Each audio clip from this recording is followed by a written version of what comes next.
Good morning everyone, welcome back to my channel computer বিস্টার 100K। তোমরা সকলে কেমন আছো? এই সকলে খুব ভালো এবং সুস্থ রয়েছো। আমি অনেক বাধা বিপত্তি ঝড়ঝাপটা সামলিয়ে আবারও চলে এসেছি তোমাদের সঙ্গে নতুন একটা ব্লগ শেয়ার করতে। তো যাই হোক, খুব সকালবেলা উঠেছিলাম, মানে ভোরবেলা। ভোরের আলো তোমরা হয়তো আশা করি দেখেই বুঝতে পারো। এতটাও আমার অডিয়েন্সরা বোকা নয় যে ভোর কোনটা সকাল কোনটা এটা চিনতে পারবে না। তো যাই হোক, সকালবেলা ভোরবেলা উঠে আমি মেয়েকে নিয়ে অনেকক্ষণ থেকেই ঘরের মধ্যেই ছিলাম, বেরোইনি। তার কারণ হচ্ছে, তোমরা তো অনেকেই দেখেই নিয়েছো, অনেকেই বুঝেই গেছো ফেসবুক থেকে যে আমার মেয়ের অনেক বড় কিছু একটা হয়ে গেছে, যেটার জন্য আমি 3-4 দিন হাসপাতালে 3 দিন হাসপাতালে থাকার পর এবার আমরা এখান থেকে শিলিগুড়ি যাওয়ার জন্য ব্যবস্থা নিয়ে নিয়েছি। আর তার থেকে হচ্ছে ওর ট্রিটমেন্ট কিন্তু এখনও চলছে, তোমরা সকলেই জানো। তো যাই হোক, এইসব বিষয় নিয়েই বিশাল তোলপাড় হয়ে গেছে, বিশাল মানে বদনাম লটালটি হচ্ছে। দুধের একটা শিশু, যে অবুঝ শিশু, কিছুই বোঝে না, 15 মাস বয়স, তাকে নিয়েও মানুষ কাদা ছোড়াছুড়ি করছে, আর সেটা কিন্তু আমার শ্বশুরবাড়ির এলাকাতেই। তো সেই বৃত্তান্ত যেহেতু সবাই আমার কম বেশি ভিডিও দেখে, তো সেটাকেই ক্লিয়ার করার জন্য আজকে আমি আবারও একটা ব্লগ দিতে বাধ্য হচ্ছি। চাচ্ছি না কোনো এসব নিয়ে ভিডিও বানাতে বলতে, তবুও মানুষ যেহেতু এরকমটা করছে, সত্যটাও তো জানা উচিত। তো চলো, তোমাদেরকে আজকে আমি এটাই বলবো, ক্লিয়ার করবো, একদম A to Z বলে দেবো এই ভিডিওতে। নেক্সট টাইম হয়তো এরকম কোনো ভিডিও আমি নাও দিতে পারি। তো যাই হোক, সকলেই আমার ভিডিওটা দেখবে। আমি কাজ করছিলাম, হাসপাতাল থেকে এসেছিলাম, ব্ল্যাঙ্কেটগুলো তো ধোয়া হয়নি কালকে, কারণ হচ্ছে একবারে এক গাদা কাপড়, মানে প্রচুর কাপড় হয়েছে। 6-7টা ব্যাগ ছিল, কয়েকদিনের মধ্যে হয়ে গেছে। তো এই 6-7টা ব্যাগের কাপড় কিন্তু মনে করো প্রচুর কাপড়, আর সেই কাপড়গুলো এক এক করে ধুচ্ছিলাম। সঙ্গে হাসপাতাল থেকেই যেদিন ছুটি দেয় সেদিন সাথেই আমার বোন এসেছে। মা আসতে চেয়েছিল, কিন্তু মা শরীরটা ভালো না, আর ঘুম বন্ধ হয়েছিল জন্য মা আসতে পারিনি। তো সে কারণে আমার মেজবোনটাকে নিয়ে এসেছি। বাড়িতে কিন্তু এসেছিল হচ্ছে আমার ছোটো বোন, বোনের বর, তারপরে আমার ভাই, আমার ভাইয়ের বউ, সবাই কিন্তু এসেছিল। তো বাবা এসেছিল, ওরা সবাই চলে গেছে, মেজো বোন কিন্তু এখনও রয়েছে। তো মানে যতদিন পর্যন্ত না পুরোপুরি মেয়ে সুস্থ হচ্ছে না, পুরোপুরি সুস্থই রয়েছে, তো আবারও কিছু রিপোর্ট বাকি আছে, সেগুলো করবে। তারপর কিন্তু বোন বাড়ি যাবে, একবারই পুরোপুরি ক্লিয়ার হওয়ার পর। তার কারণ হচ্ছে, বোন যদি বাড়ি যায় তাহলে আমার বাকি কাজগুলো কে করে দেবে, আমার মেয়েটাকে কে সামলাবে? তোমরা তো সকলেই জানো আমার অবস্থাটা। তো এখানে হচ্ছে একটা কাছে দুটি ফুল ফুটেছে, তো সেটাই তোমাদের সঙ্গে শেয়ার করছিলাম। আর আমার বাড়ির হালাত কিন্তু খুবই খারাপ, তোমরা বিষয়গুলোকে একটু ইগনোর করবে, কারণ অনেকদিন হলো বাড়িটা পরিষ্কার করানো হয়নি। কারণ এই সমস্ত মধ্যেই দৌড়াদৌড়ি ছোটাছুটির মধ্যেই সময় সব চলে যাচ্ছে, সবার মাথায় থাকে না এসব পরিষ্কার করার। তো এখন যে কাজগুলো আমি করবো, মানে 3 দিনের মাথার কাপড়গুলো যেগুলো মানে জমা হয়েছে সেগুলো দিয়ে দেবো। কালকে যদি তোমাদেরকে ব্লগ শেয়ার করতাম তাহলে তোমরা দেখতে পারবে কালকের দিনটা আমার কীরকমভাবে কেটেছে। তো আমার যে আলুর ক্ষেতটা রয়েছে সেটা কিন্তু টাকার অভাবের জন্যই সেটা আলুগুলোকে খুব কম দামে আমরা বিক্রি করে দিয়েছি। তো যাই হোক, আলুর টাকা এখনো পাওয়া হয়নি, আলুর টাকাটা তোর জন্য অপেক্ষা করছি। আলুর টাকা হলেই আমরা শিলিগুড়ি রওনা দেবো। তো যাই হোক, এখানে হচ্ছে বাঁশের টাটটা দেওয়ার কথা ছিল, একটা দড়ির টাট টেনে এরকমভাবে দিয়েছে, ঝুল পড়ে একেবারে মানে কাপড়গুলো নিচে নেড়াথাড়া খাচ্ছে। তো তার জন্য আরেকটা ঠ্যাঙা লাগিয়ে দিয়ে এখন কাপড়গুলো শুকোতে দিচ্ছি। এবার চলো মেন কথায় আসি। তো সেদিন ছিল হচ্ছে, তারিখটা ঠিক আমার মনে নেই, তো মঙ্গলবারই হবে হয়তো। তো যাই হোক, ততটা আমার মাথার মধ্যে এখন খেলছে না, তাই শিওরভাবে বলতে পারছি না। তো সেই দিনটা মানে আমার জীবনে স্মরণীয় দিন, 7 তারিখ, সেদিন 7 তারিখটা আমার জীবনে একটা স্মরণীয় দিন হবে, 7 জানুয়ারি। এই দিন আমি জীবনে কোনোদিন ভুলবো না, আমি যতদিন বেঁচে থাকবো এই দিনটা আমার কাছে স্মরণীয় হয়ে থাকবে। আর যে ঘটনাগুলো তখন সঙ্গে সঙ্গে ঘটেছে সেগুলো আমার সারা জীবন চোখের মধ্যে ভাসবে, এখনও ভাসছে, সেটা আমি জীবনে ভুলতে পারবো না সেদিন আমার সাথে ঠিক কী ঘটেছিল। তো যাই হোক, তোমরা তো জানো যে আমার বাড়িতে কোনো মানুষ নেই, আমি একাই। তো মেয়ের ছিল সেন্টারের মানে ইঞ্জেকশন। তো ইঞ্জেকশনের জন্য আমি মেয়েকে ঠিক 9টা 11 12 নাগাদ মেয়েকে রেডি করাচ্ছি, রান্না টান্না সমস্ত কিছু করে দিলাম। বর কাজে চলে গেল, বর বেরিয়ে গেল, আর আমি বের হয়ে মেয়েকে গরম জল করে একটুখানি সুতি কাপড় মুছে মেয়েকে রেডি করিয়ে দেওয়ার পরে হচ্ছে ভাবলাম যে এবার সোয়েটার মোটার পরিয়ে দিয়ে আমি রেডি, মানে মেয়েকে রেডি করে দিয়ে মেয়ে খেলবে প্রত্যেক দিনের মতনই, আর আমি রেডি হব। তো যাই হোক, মেয়েকে রেডি করিয়ে দিয়েছি, করিয়ে দেওয়ার পরেই মেয়ে আমার কোলেই ছিল, পুরোপুরি রেডি হয়ে গেছে, তো আমার কোলেই ছিল।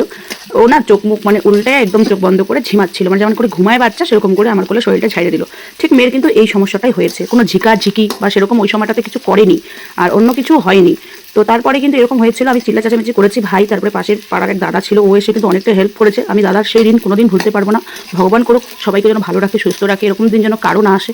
তো যাই হোক, ওই সময়টাতে আমি তারপরে বরকে ফোন করি, সবাইকে ফোন করছিলাম, যেহেতু বাড়িতে কেউ নেই, আমি ছাড়া কে ফোন করবে। ওই সময় একটা গাড়িরও ব্যবস্থা নেই, কোনো মানুষজনেরও আর ব্যবস্থা ছিল না।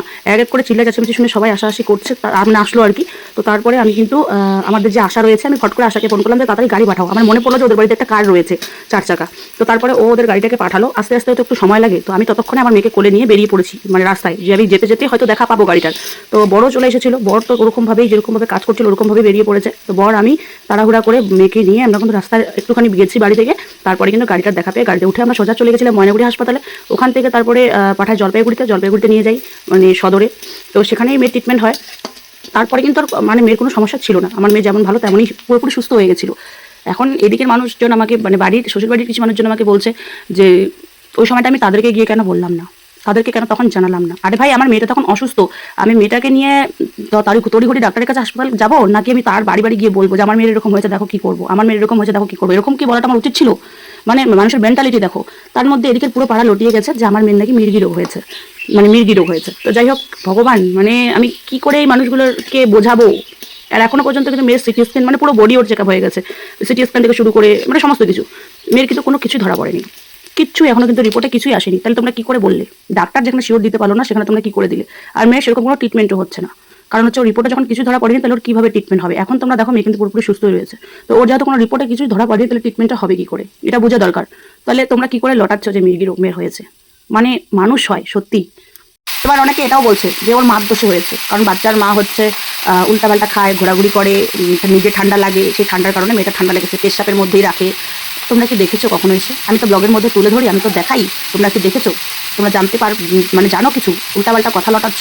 আর তার থেকেও যেটা মেন কথা, সেটা হচ্ছে তাহলে এতই যখন তোমরা দরদ এখন উতলায় পড়ছে, তাহলে তোমরা এসে কেন আমার মেয়েটাকে অন্য সময় একটুখানি ধরো না, আমাকে সহযোগিতা করো না? মানুষগুলো এখন আমার মেয়ের খারাপ একটা সময়ের সাথে একটু সমস্যা হয়েছে, সবাই এখন আমাকে দোষারোপ করছে। তাহলে তোমরা এখন বিচার করার কমেন্টে বলো আমার কি করা উচিত। ব্যাপারটা হচ্ছে এরকম, লোক দেখানো ভালোবাসা, লোক দেখানো দরদ, লোক দেখানো পীড়িত আমার মেয়েকে তুলুতে সবাই করতে পারে, কিন্তু অন্তরে যে মানুষের এতটা বিষ আছে, এতটা যে মানুষের হিংসেয় ভরা, আমার দুধের বাচ্চা মেয়েটার সাথেও যে মানুষ এতটা হিংসামি করতে পারে, এতটা বেইমানি করতে পারে, এতটা শত্রুতা আছে, সেটা কিন্তু এই দিনগুলো না আসলে আমি কখনোই বুঝতে পারতাম না। যাই হোক, ভগবান যা করে ভালোর জন্যই করে। আমি চাই না কখনো এরকম দিন মানুষের আসুক, তবে ভগবান যেন সঠিক বিচার করে, এইটুকুই চাই। তো আমরা যেমন ফেসবুক, ইনস্টাগ্রামে ভিডিও ছাড়ি বা ভালো কিছু দেখাই, কিছুটা ভিউজ পাওয়ানোর জন্য, ইনকাম করানোর জন্য, সেটাই আমাদের লাভ। আর মানুষ কিন্তু মানুষকে দেখানো যে এইসব পীড়িত করে, মানুষকে দেখানো যেগুলো দেখায় আর কি, মানুষকে দেখানো যে চলাচলটা চলে মানুষের ভালো মুখোশটা, সেটা হচ্ছে ফিডব্যাক পাওয়ার জন্য। মানুষ যাতে বলতে পারে না অমুক তো ও ভালো, এটা করে, ওর সাথে খুব মিল, এর সাথে এই করে সেই করে, ভালো ব্যবহার করে, যাই হোক সব বাচ্চাটাকে ভালোবাসে, এরকম তো হয়, তাই না? তো এই ফিডব্যাকটা পাওয়ার জন্যই, এটাই তাদের লাভ। মানুষের চোখে তো সে ভালো হয়েছে, আমার চোখে খারাপ হোক আর ভালো হোক। এবার তারা যদি কারো সামনে বলে যে আমি সেই মানুষের সাথে মিশতে চাই না, মেলামেশা করতে চাই না, তার পাশে যেতে চাই না, তার বাড়ি যেতে চাই না, তার সাথে কথা বলতে চাই না, তার সাথে ঘেঁষাঘেঁষি করতে চাই না, ঘেঁষতে চাই না, তার পাশেও মানে তাকে দেখতেও চাই না, এরকমভাবে যদি কোনো জায়গায় গিয়ে সে যদি প্রমাণ করে, বলে দেয়, তাহলে তুমি যখন জানতে পারবে, ব্যাপারটা বুঝতে পারবে, তখন কি তুমি গিয়ে সেই মানুষগুলোর সাথে মিশবে, ঘেঁষবে? তোমার ইচ্ছা থাকলেও তুমি সেই মানুষগুলোর সাথে কখনোই মেলামেশা তখন করবে না।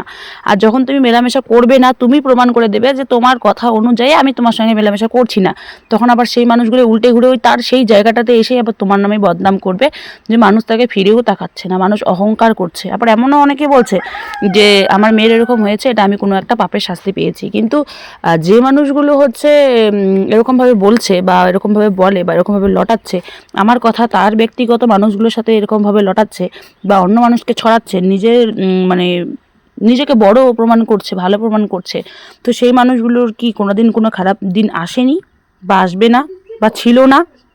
তো ভগবান তো সব দেখছে, তাই না? উপরওয়ালার কাছে সব ছেড়ে দিয়েছি আমি চাই না তোমাদের সঙ্গে কোনো রকমভাবে কোনো কিছু প্রমাণ করতে বা বলতে। তবে শ্বশুরবাড়ি নামক যদি জায়গাটা আমার জীবনে না আসতো, তাহলে আমি কখনোই এই জিনিসগুলো বুঝতে পারতাম না, জানতে পারতাম না। শত্রুর সঙ্গে ঠিকই মিল আছে, মানে বলে না যে বেইমানের সঙ্গেই মেলামেশা করে, কুকুরের সঙ্গে মেলামেশা করে, কুকুর না থরিক ছাগলের সঙ্গে মেলামেশা করবে। তো সেটাই হচ্ছে মেন কথা। খারাপ লোকের সঙ্গেই ঘুরে, খারাপ লোক মানে খারাপের সাথেই মেলামেশা করবে, দেখবে ভালোর সাথে সে কখনোই মেলামেশা করতে চাইবে না, আর ভালো লোকের সাথে কখনোই সে বনেও না, এরকম হচ্ছে একটা ব্যাপার। তো যাই হোক, আজকে আমি এই কথাগুলো বলতে বাধ্য হলাম, কারণ আমার মেয়ের ব্যাপারে যখন আমি এত কিছু শুনেছি, তখন আমার ভীষণ খারাপ লেগেছে।